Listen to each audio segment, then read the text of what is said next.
AQUABIZ, all the best knowledge for aquatic system.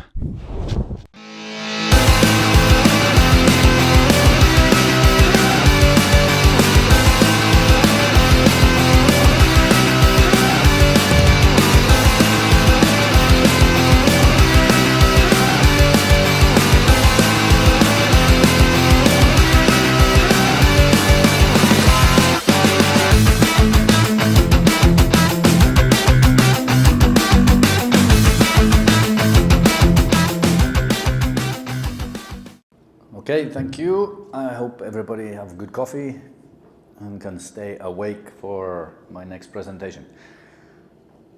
As I said at the beginning and when I introduced myself, I've been in the industry for 20 years, and those 20 years I've either been buying and evaluating or selling feed additives for most of my career. 20 years in technical sales of feed additives for different companies. So I will skip this because I do it in either of my presentations. So feed additives, what are we talking about? Well, feed additives, we've got groups of feed additives like the vitamins, right? Vitamin C, vitamin E, antioxidants. Very nice, very powerful feed additives. Many of the feed additives that we use around the world, and the most popular ones perhaps are from yeast, right? Yeast, very cheap, easy to ferment, yeast from brewing industry, from bread industry. And this is where we get some of the best feed additives or the most known feed additives, which are like the mannan-oligosaccharides, MOS, right? Beta-glucans, right? And things like nucleotides.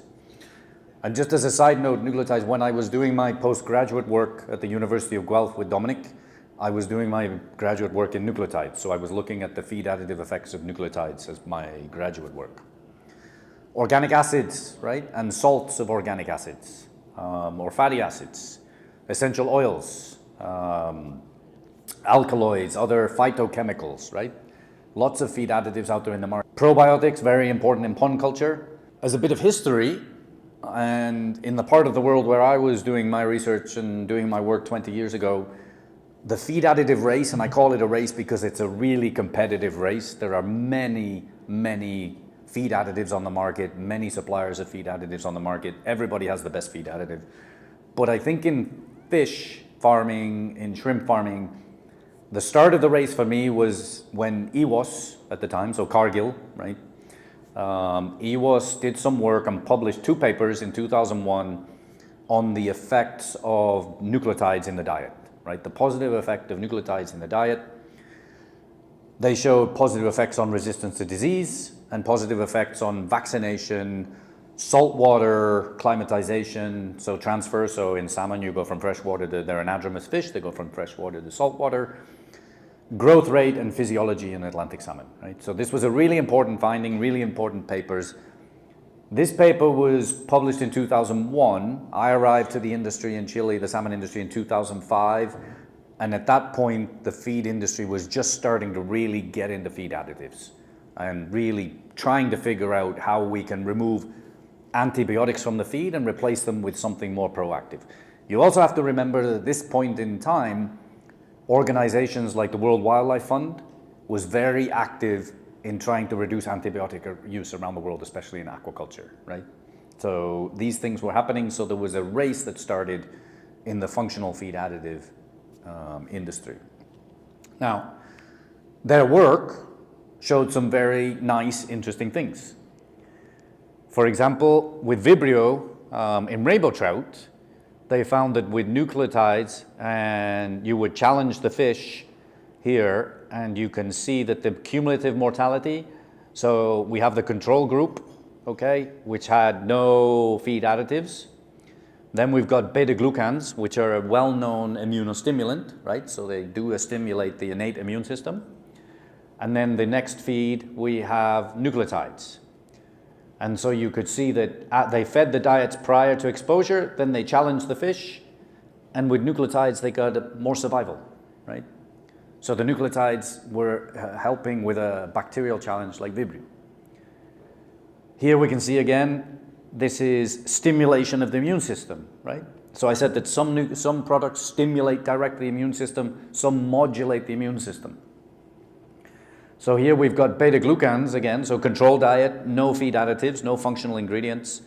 Beta-glucans, and this is macrophage activity, right? So in the fish immune system, the macrophages are inspecific, right? They attack pathogens inspecifically, so that this is not specific immunity. But beta-glucans stimulate the production of macrophages, and we know this, right? Beta-glucans are very good immunostimulants. But nucleotides did not stimulate, right? They don't stimulate the growth of that. Survival still go up very well, but not because they're directly stimulating the immune system. So different mode of action, both affecting survival, right? But one affecting directly the immune system or some of the cells in the immune system, and the other one not. What we do see is that nucleotides, when you put nucleotides in the diet here, so this is the nucleotide diet, in the gut lumen, you see really nice intestinal folding, right? Well, nucleotides, we know, or since then, we know that nucleotides are very important sources for the replication of rapidly dividing cells. And where are some of the most rapidly dividing cells? In the gut, right? Our bodies can make nucleotides de novo. We make them from sugars, from amino acids, right? You have a nitrogen source and you have amino acids and you add phosphate. But under certain conditions, rapid growth when you have larval species, so the rapid growth of larval fish, true in neonates in terrestrial animals as well, in mammals. When you have rapid growth or you have stressful challenges, the de novo synthesis of nucleotides is restricted, limited. Dietary nucleotides get used by the intestine very efficiently. So you get good gut health, you get good digestion, good intestinal folding in the mucus layer, good survival, but not because you're stimulating the immune system, because you're actually improving gut health, right? You're having some effect on the animal. You're also sparing potentially some of the nucleotide de novo synthesis pathways in the body, that they can use those nucleotides in the body de novo for the immune system. So the dietary nucleotides can be used by the gut, right? But the farmer, right? So that is what started the boom. AQUA started the boom. They did some nice publications, some nice tests with nucleotides. Everybody wanted feed additives. From the farmer's perspective, now I was hired at a farm. I was hired to work in the salmon farming industry by a salmon farming company. And we had a heavy pressure to reduce antibiotics. We also needed to reduce losses through disease. Lots of disease in the salmon industry when I arrived to Chile. Viruses, bacteria, ectoparasites. So we needed to design a feed additive premix. When I arrived at Aqua and this is a problem I've seen in other parts of the industry as well, the nutrition manager that I replaced, her husband used to work for a distributor of feed additives. So of course, Aqua was using a lot of feed additives to keep the husband happy, yeah? Big business. We had a feed additive package that was organic minerals, vitamin C, vitamin A, beta-glucans, nucleotides, moss, phos, taurine. It was a high dose, high cost, right? Cost a lot of money, and no real rhyme or reason as to why all of these feed additives in there. Why two different types of potential prebiotic, moss and phos, right? Why taurine? We have a lot of fish meal in the diet. Why did we need taurine? We don't need taurine. Did we need glucans and nucleotides? Did we need more organic minerals, right? So what I started to do, and this is what I would like to focus on today and hopefully get through to you, is when you're evaluating feed additive use or when you're selling feed additives, so even from the seller's point of view, you really need to understand the mode of action of that feed additive in particular. I'm going to talk a little bit about acidifiers first, just to kind of get this concept of the mode of action through. In fish that have gastric physiology, that have stomachs, we have an acidic stomach, right? And the acidity of the stomach is usually between pH 1 and 5, depending on the time of day, whether the animal is fed or whether the animal is starved. But we also have to remember that we've got many different types of fish with many gastric physiologies that we're feeding. Some have stomachs, some don't have stomachs. Some have acidic stomachs, some have basic stomachs, right?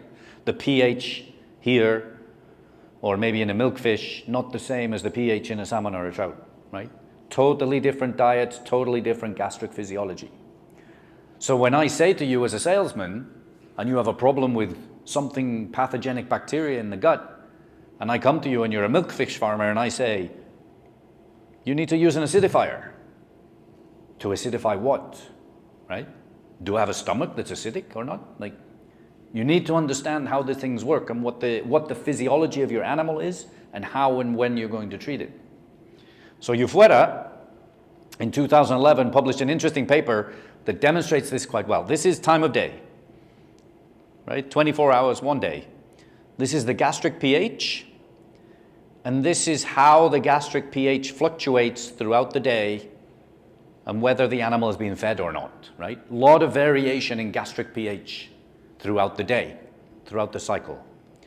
And when the animal is starved or when the animal is fed, right? As you start feeding the animal, then certain things start happening. You get trypsin activity, you start producing HCl, you start filling the stomach and it gets acidified to digest the proteins, right? Pepsin and trypsin, they need acidic conditions in order to be activated. Well, one of the interesting things is when you've got this nice acidic condition, pepsin activity is high, right? Good digestibility. When you're feeding the fish, low pH, good digestibility. Pepsin is high. For protection against pathogens, you can probably do it between pH 2 and 5, right? So during the day, the whole day, much of the day, the stomach is in this range anyway, right? So why do I need to give an acidifier to the animal if the gut is already in conditions of being able to destroy certain pathogens, bacterial pathogens, right? Because the range of acidity that you need to kill a pathogen is much wider than that acidity you need for good digestion. If you want to improve gut health and you want to acidify the stomach to digest the diet and digest protein better, you can give an acidifier for that reason, right? So understand the mode of action, understand the reason why you want to add, in this case, an acidifier to the diet. And why is this? Well, and what are we adding to the diet? So an important concept when we're talking about organic acids and acidifiers and things that affect the pH of the gut is the pKa, right? The dissociation constant of the acid. So this says for acetic acid, pKa, the dissociation constant is 4.76. So this means that at 4.76 pH, you have an equilibrium between dissociated acetic acid and non-dissociated acetic acid, right? They're in equilibrium, going back and forth between associated and dissociated. Above pH 4.76, so going more basic, it dissociates. More of the product is dissociated in the stomach, right? And then it becomes an acidifier. It reduces the pH. Below pH 4.76, so in an acidic stomach, you add acetic acid. It's undissociated. It's still in its salt form, and it's antimicrobial, right? Because of this is the mode of action. Undissociated organic acids can pass through the cell membrane of certain bacteria. They get into then this cytoplasm, and then they dissociate, releasing hydrogen ions, acidifying the internal cytoplasm of the bacteria, and that activates their hydrogen ATPase pump, and you can then kill that bacteria, right? So there's a mode of action there that is very important depending on the acidity of the environment. Do you want a product that is dissociated or undissociated? So choosing the right acid with the right pKa for the species and the acidic conditions that your species has. So if you have a fish that has an alkaline digestive environment, all you're going to be doing is maybe helping to acidify that environment, but you're with certain acids. If the pKa, you need an acid then with a much higher pKa, right? Higher than the alkalinity of that environment. and then it will be undissociated and antibacterial. Yeasts, right? The most common thing that we use around the world for feed additives. Mannans, the outer layer of the yeast. Beta-glucans, the inner layer just inside, structural layer. So mannans and beta-glucans are the structural part of the yeast cell wall. And then you've got the cytoplasmic content where you've got the nucleotides. There's also a phospholipid membrane inside yeast, right? This is yeast, whole cell. Our animals can't digest yeast. Whole cell, we can't digest it. We don't have enzymes that can break down the cell wall.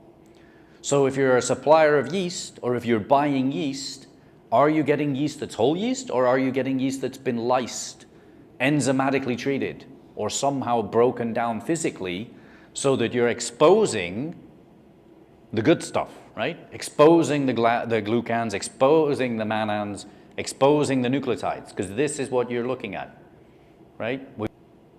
What happens then with mannans, we've got this lock and key mechanism, right? This is the epithelium of your intestine. And this is a glycosidic receptor on the intestine.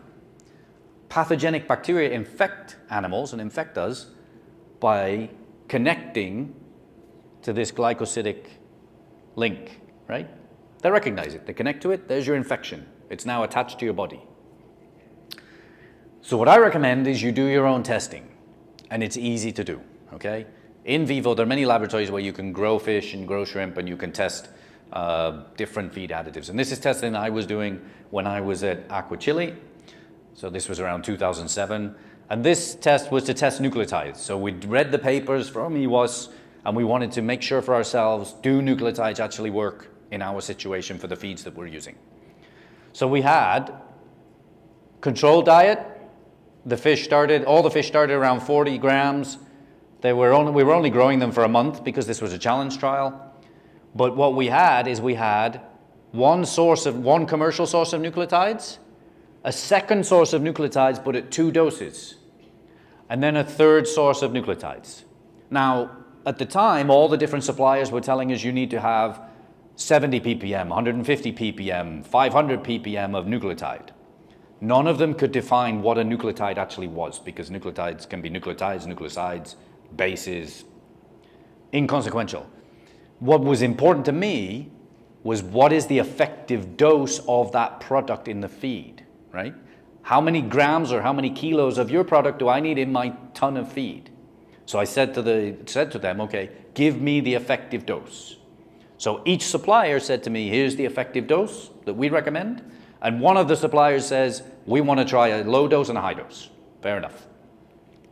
So we fed them with a commercial feed, supplemented with nucleotides. On day 30, we challenged the fish with P. salmonis. Now, the interesting thing about Rickettsia salmonis is it's an intracellular bacteria. It resides within the cell. So you can't get at it at the gut. You can't actually get to it in the body, right? But as we've seen with the studies before, nucleotides have an indirect effect on the immune system, and they manage to lower mortality. But what you can see here is dark blue line at the top. This is cumulative mortality. So the control, 50–60% mortality in this infection, in this infectious model. Diet C1, right, which was one of the products, performed poorly. Then we have diet B1 and B2. So they had totally different doses. I think it was double dose. Very little change in the effective dose in mortality. Even though this supplier had said, here's the recommended dose, here's twice as much, right? Twice as much really didn't do that much, okay? And then one of the suppliers had the most potent effect. And we repeated this over and over again, right? And we decided at the time to go with supplier A1, right? So we went with one commercial supplier, we trusted their product, it worked. We didn't care what the ppm of nucleotides were, we just said, what's your effective dose? Dose, cost, does it work? Yes. We used it, right? So that became a part of our premix. One of the other things that we were trying to test in the premix was just minerals, or vitamins, right? Vitamin C, powerful antioxidant, used in collagen, so very many functions in the body. So we wanted to test vitamin C. We also wanted to test vitamin E as well because we have fish with a lot of fatty acids, with a lot of long-chain fatty acids, so these antioxidants. So we wanted to test tocopherol, but we wanted to test them at doses way above what the nutritional requirement is, right? So in this case, we had nucleotides. We decided to go with nucleotides. We had 500 ppm of vitamin C when the nutrient requirement is somewhere around 100 ppm. So 5 times higher than nutrient requirement. And vitamin E at 200 ppm, and I think we were 3 or 4 times higher than the nutrient requirement at the time. Again, we challenged the fish, this time with the same bacteria on day 60. And one of the interesting things we found that treatment 2, which had the vitamins and the nucleotides, performed the best, right? So not only were we fueling the immune system, but the antioxidant effects of vitamin C and vitamin E really affected the ability of these salmon to survive this challenge. But the other way of looking at it, and very important when you're doing this, is not only did we get lower mortality, we also managed to delay the onset of the outbreak, right? The onset of the infection was delayed, in this case, by about 4 days. Well, why is this important? This is important because those 4 days give me 4 extra days, in this case, to make medicated feed and get it to the farm and medicate the fish. Got a virus, I've got a bacterial outbreak, I need to treat it. Additives can give you that time, right? They're not as effective as medication, but they can help you get ahead of the curve in this case. We also managed, in this case, to shorten the infection time. So intensity was down, the time that it took for the animals to be infected was longer, and it was a shorter outbreak. So feed additives do work, but you need to test them, right? You need to do your own in vivo testing with the products you have available. We saw very similar results for different bacteria, Streptococcus in this case in tilapia. This was research that was done in Vietnam with formic acid, right? So we've done this with Vietnam in formic acid, and we can see here we did formic acid, and also we did astaxanthin for its antioxidant effects. But you can see here that clearly at day 10, day 20, and day 30 after infection with Vibrio, we're measuring the Vibrio count, right? So the total number of Vibrio in the intestine, and all of the feed additives. So we've got the control in blue, and then we've got the formic acid at different doses, plus the astaxanthin, and formic acid plus astaxanthin has a very nice effect on Vibrio infection in this case, right? So you've got powerful antioxidant, like we did with the nucleotides. We had vitamin C, powerful antioxidant, astaxanthin, powerful antioxidant, together with some sort of acidifier or some sort of product that's going to improve gut health. In Pangasius, the same, increase with Pangasius. I can't actually tell you what this is, a prebiotic. I can't tell you what it is. It's a commercial test that we did at Wittaya with the company. But this feed additive itself, we did at a few different levels in the feed, and we got a much lower mortality rate when we're adding this prebiotic to the feed, okay? So we test it in the local species, in the market that we're trying with the bacteria that's relevant to that species. You test it there, okay? You need to ask your suppliers, and the suppliers that are in the room, you need to work with your feed company to say, we would like to test the product locally with you, and we do the local test. But without that, I don't recommend using feed additives until you've tested them.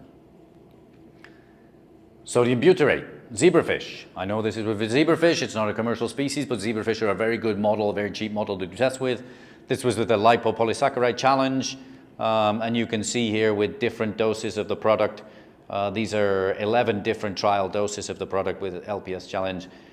We get very good results on survival with sodium butyrate as well, right? So sodium butyrate at 0, 500, 3,000, and 600 concentrations, milligrams per milliliter. And at the highest concentrations, we can get some good effects against Vibrio in this case.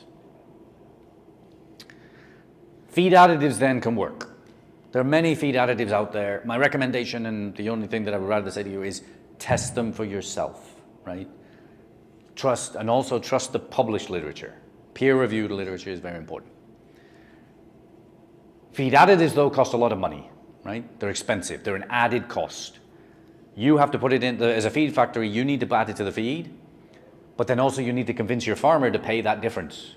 Are they going to pay that difference, right? I know you're going to see that effect in the field. Perhaps another way to go is to look at functional ingredients, right?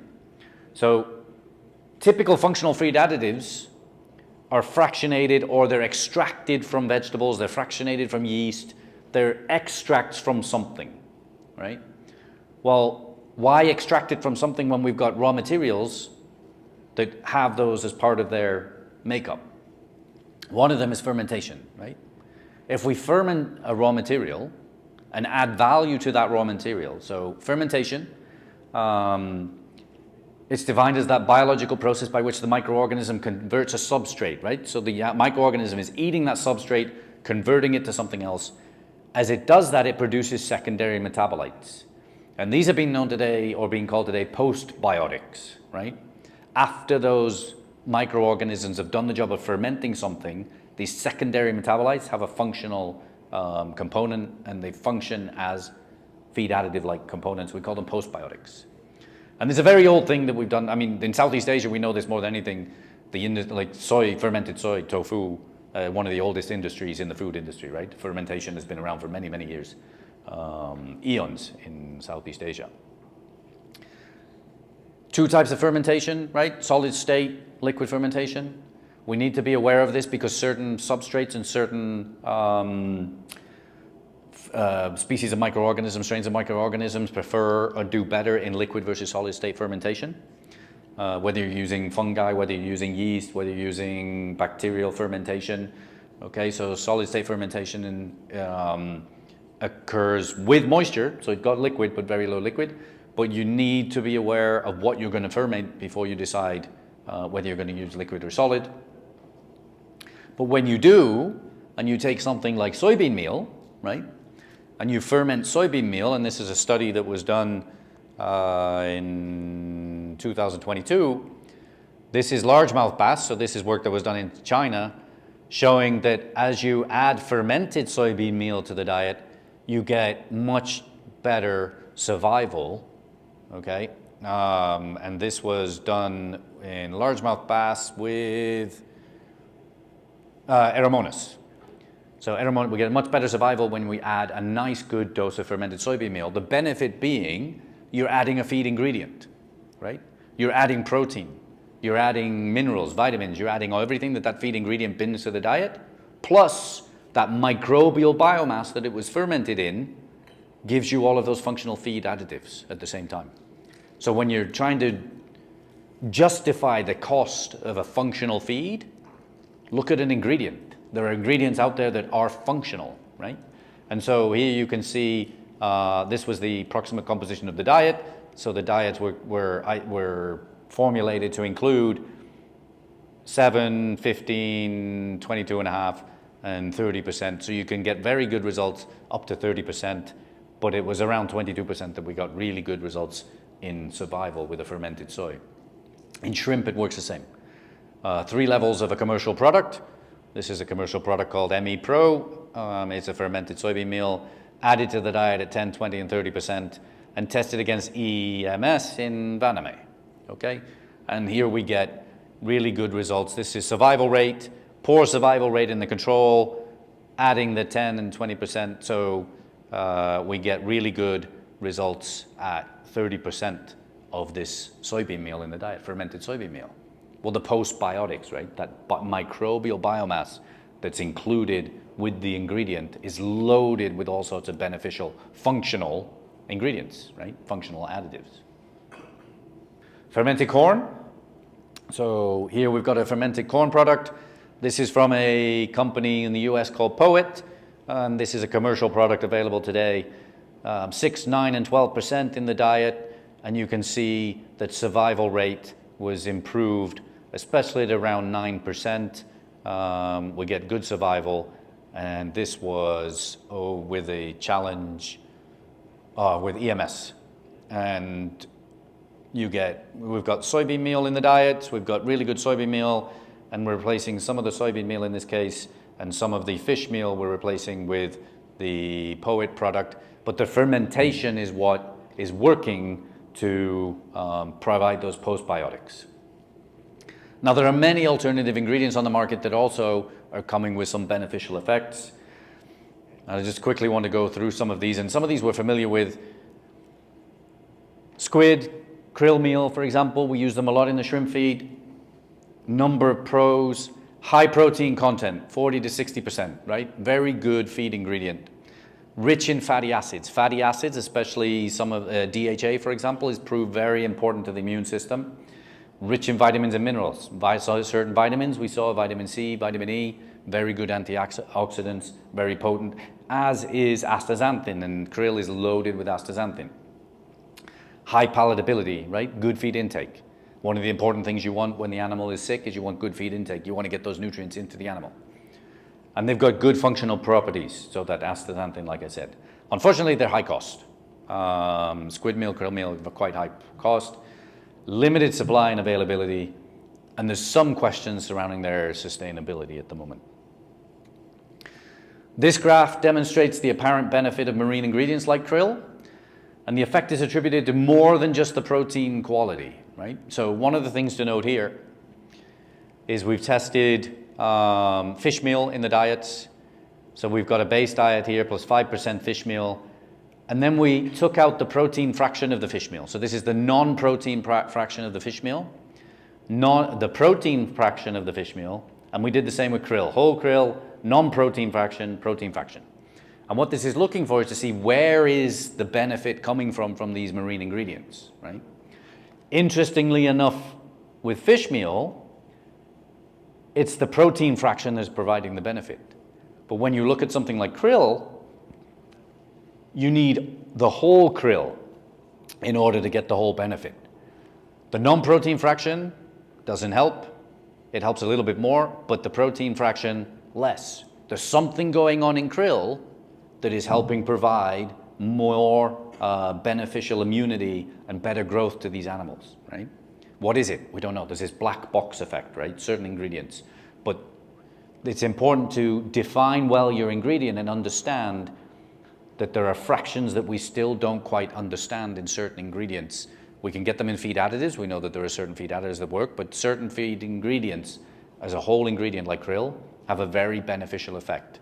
But as soon as you start extracting it and playing it, you might be losing something in the extraction process. Single cell proteins, right, are getting a lot of information. We're getting a lot of advertising about single cell proteins today. They're competitive because they're high nutrient density, right? They've got a lot of nutrients in there. They've got high protein, up to 80%. Their production is very scalable, right? You can scale up production of single cell proteins very easily. Fermentation process again, right? There are regulatory hurdles though, right? We've got to get past these regulatory hurdles. There's limited approval for their use in certain markets. There's also a bit of a question about their consistent quality because again, it's like a fermentation process, right? They're a little bit inconsistent. So to make the product consistent that always has 80% protein, always has a certain amount of lipids, very, very inconsistent. But again, these microorganisms, the single cell proteins, they're like yeast, right? They've got a cell wall, they've got mannans, they've got glucans, they've got phospholipid membranes, they've got nucleotides. They're packed with functional ingredients, right? These single cell proteins might be somewhere where you can get really good results. One of them in particular we worked with at Wittaya, we did an evaluation for, and this comes from a company called Ennifer Bio, and you can see that in shrimp here, we've got some very good results in growth, in body weight. We've got good results in feed conversion ratio. We've got great results in survival at 7.5, 15, 22.5% of the diet. So this mycoprotein, and this one fed at 20% of the diet, replacing 2/3 of the fish meal, we got really good growth results in shrimp.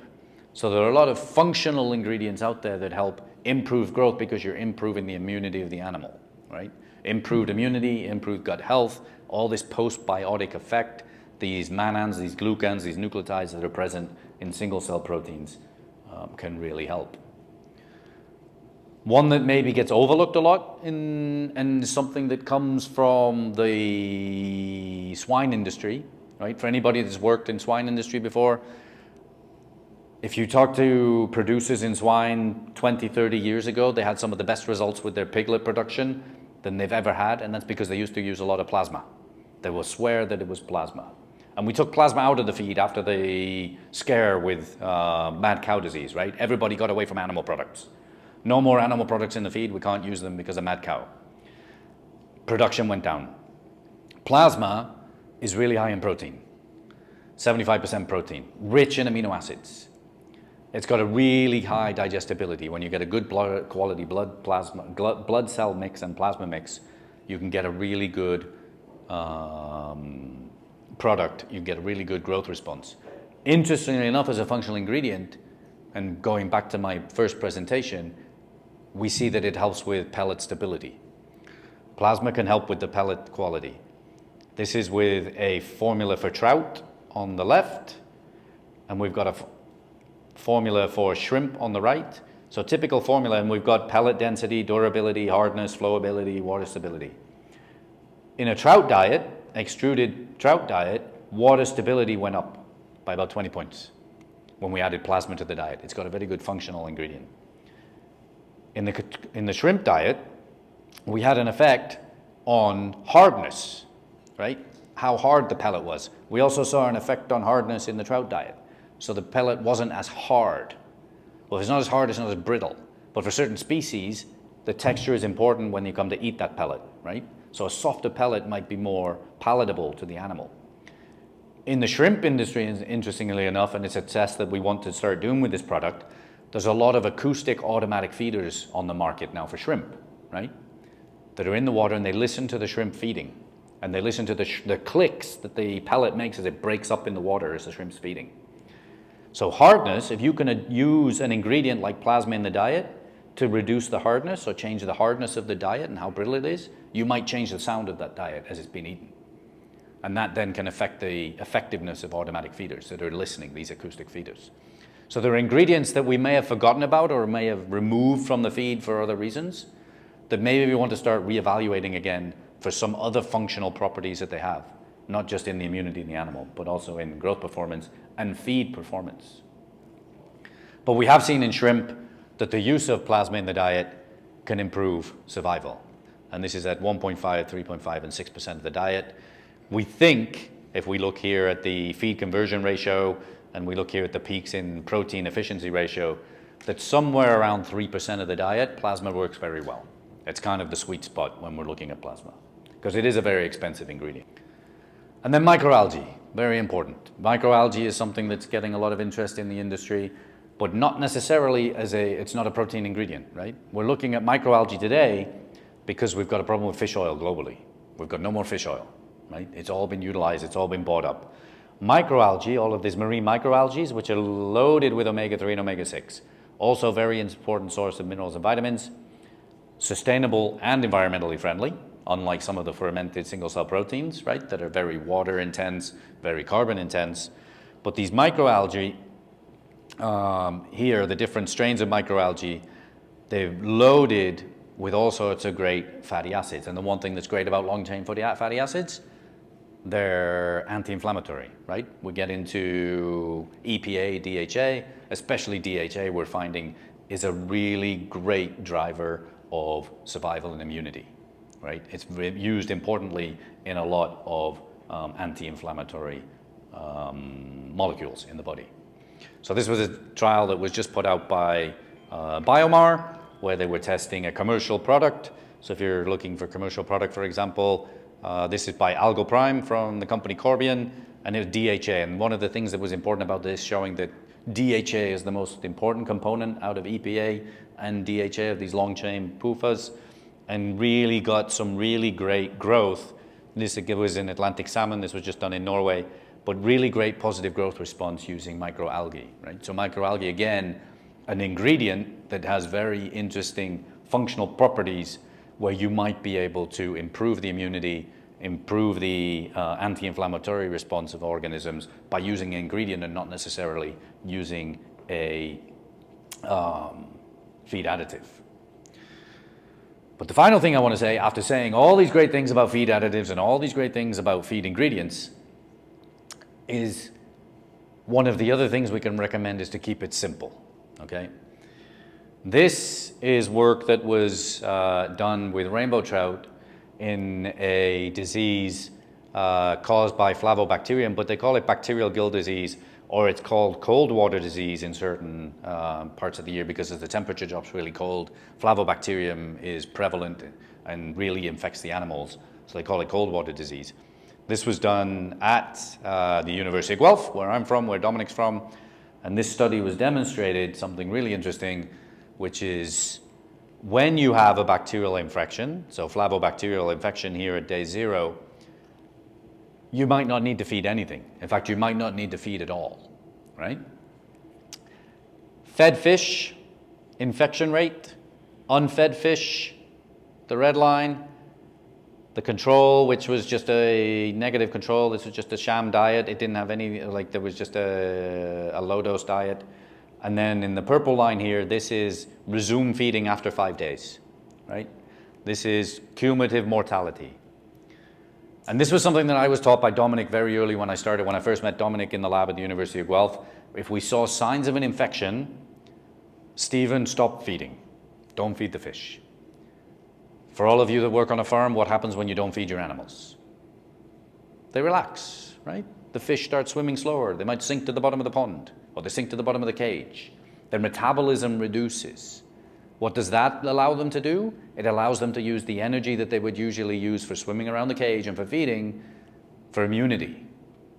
And they can start to build their immune system and they can start to fight the infection. Now, this is a bit extreme. This is 8 days of fasting before they fed these fish again. And in fact, these fish that are on the red line weren't fed for 13 days, but none of them died, right? These fish that in the red line at the bottom that weren't fed survived the trial. The fish that were fed from day 1, look at the mortality, 45%, right? 45% mortality. We kept feeding them, and you can feed them with an antibiotic diet, you can feed them with feeding is a stressful activity, right? All these animals feeding and fighting for feed in the pond, stressful activity. They don't have time to relax. And what does the doctor tell you when you go to the doctor and you've got an illness? Bed rest, right? Go to bed. Go rest for a couple of days. It makes sense. Now, the question I get all the time, and I might get it at the end of this one, is, well, Stephen, how many days do I stop feeding my shrimp for? 2 days? 3 days? 4 days? I would say 2 or 3 days. Give them a chance. The fish, the shrimp can go 2 or 3 days without feed. Give them a chance to calm down. It also gives you a little bit of time then to go in with antibiotic feed if you need to use antibiotics, right? Then when that animal starts feeding again, or if you're going to feed it with a feed additive again, it's going to have a better feed response. It's going to be hungry. Antibiotics don't taste good, right? They're not very palatable. You might get a better feed intake. But what we've seen, and I've seen this in the lab over and over again because it's a standard protocol in my laboratory in Guelph, is we get sick animals, we stop feeding for a week. Stop feeding for a week, make sure none of the fish are dying. Once we confirm that there's no more infection, start feeding again. But in summary, there are many feed additives out there, right? There's so many feed additives out there. Many of them work. Many of them do. I've seen them work. I've seen lots of them work. Beware of this guy. I've been this guy. I used to sell feed additives, right? Beware of this guy. He tells a good story. This is a great product, but beware of this guy. Understand the mode of action of what the product is that you're thinking of using and whether it's going to work in your species against your pathogen, right? Does an acidifier need to acidify the stomach, or does it need to be in the dissociated or undissociated form in order to get into the bacteria, right? Are your prebiotics feeding or the right prebiotics for the bacterial makeup that you have in your intestine? Understand the mode of action and then test it yourself. Many laboratories out there, many opportunities to do simple in vivo testing for a 1-month period to test the product yourself at the effective dose in the feed, right? Get the effective dose in the feed from your supplier. And your suppliers, as a supplier, they should be able to support you in this, even if they give you the material for free for the trial. You should be able to work with your supplier to do this. Do in vivo testing. Anything can kill a bacteria in a dish, right? Because you can, one of the biggest ones that I learned that one was from Pissy rickettsia in salmon, because Pissy rickettsia is intracellular. It's inside the cells in the body. So you can kill it in a dish, but how are you going to kill it in an animal when it's hiding inside the cells? And then try and demand, if you can, peer-reviewed published data. The data that I showed right at the very beginning that came from Cargill's trials was peer-reviewed and published in Aquaculture magazine, in Aquaculture, not Aquaculture magazine, Aquaculture, right? Peer-reviewed journal. So if it's good enough for peer review, it's gone under review of some of the most stringent experts, it's probably good data. If the presentation from this guy isn't peer-reviewed, the data might not be so good. And then the last thing you can think about is just try and keep it simple. When I started at Aqua Chile, we were using 20 different feed additives. We ended up with 4, right? And those 4 feed additives were then used by the entire salmon industry in Chile because they were the 4 most effective. Keep it simple. And if you have to, stop feeding for a few days. Your animals are going to be okay. They'll survive. Questions?